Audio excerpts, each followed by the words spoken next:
Okay, so when it comes to AI agents in n8n, by far the most useful n8n AI agent is the tools agent. And again, this is also an instance of LangChain, but this is going to be the most useful and the go-to agent for most workflows because it can interact with external tools, it can interact with APIs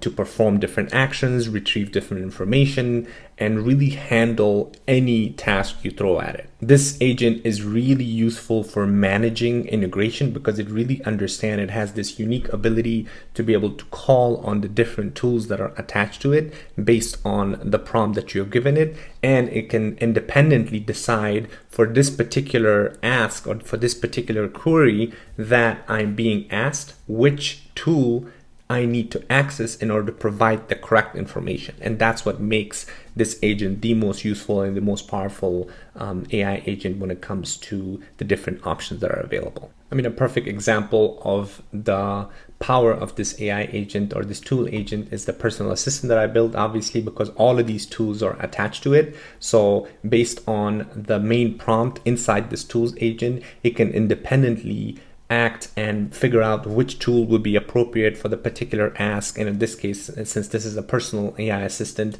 based on the query of whatever the user is asking, it will independently and autonomously decide, okay, of all these tools that are attached to me, what is the right tool that I need to use? And that's where the beauty and that's where the power of this agent comes in, right? Because it can also have other tools and other AI agents in a complete separate workflow that's attached to this that it can call on, again, depending on whatever the query is, and it will make that decision by itself. I mean, now the fact that and it then added this from AI function makes this even further a very powerful agent, because now it can use that from AI functionality, which is right here, this from AI functionality to further increase the usefulness of this agent. And down the line, we'll be able to also add, I'm pretty sure n8n is working, I think I saw it somewhere that n8n is working on adding additional AI agents as tools, so that way you can have this one parent tool that can call on other AI agents that are attached to this as a separate tool that could be used for separate independent workflows within that agent, where then we have a bunch of agents that are kind of connected to each other with one master agent, and that master agent can decide based on the user query which agent to call on for what purpose. So like I said, this is very, very powerful, and this is hands down the most useful AI agent in this instance of LangChain that is integrated with n8n.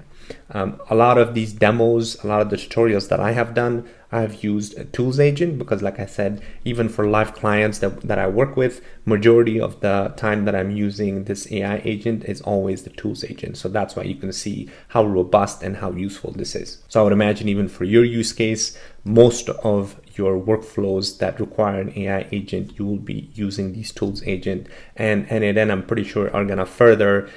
increase and add additional functionalities to these tools agent that you can attach to this AI agent via this separate tool library that they have now.